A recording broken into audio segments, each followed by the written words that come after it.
Did you see what was spotted just an hour away from where I live in Tampa Bay, Florida? Sorry, haven't seen that one, but it will be interesting to hear your explanation.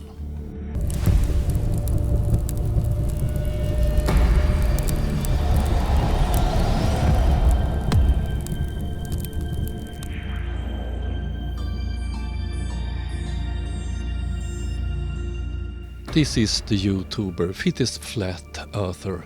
I made a video about him yesterday, and he's one of the best flat earthers according to alla from Florida. So let's look at this dumpster fire. Well, I have something to show you, and it's going to fascinate you more than what you're seeing.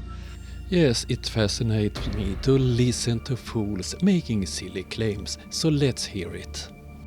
Because I know what that is. I know exactly what that is. And well, you're going to too if you just continue to watch this video. I'm quite sure that you have no explanation for that fake video, but let's continue. For about another 10 seconds. Here you go. First, don't you worry yourself about that. Trust me. But second, when you type in this US patent number right there, you'll be surprised what you see. Oh, look at that. A triangular spacecraft that has a US patent number. So just make sure when you're seeing this, you are not all hysterical thinking that UFOs are coming.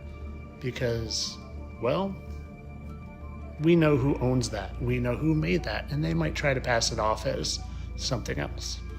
But I can assure you, it's not a UFO coming from other distant planets from other galaxies. Trust me. And of course, this was for entertainment purposes only. I'm sure whatever was in the air was something magical, and we should all really wonder and worry.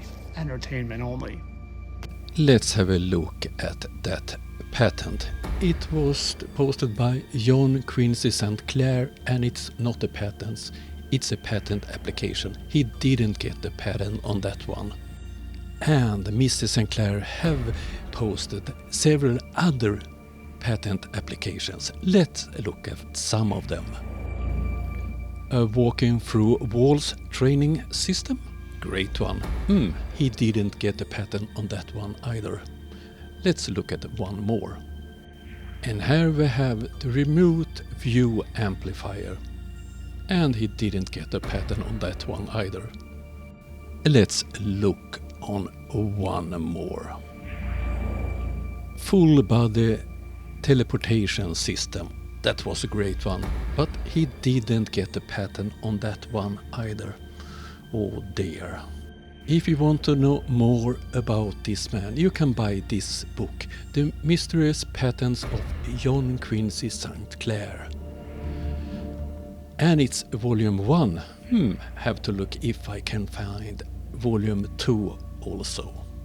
So NASA have nothing to do with that patent application. It was a well-documented nutcase. Oh dear.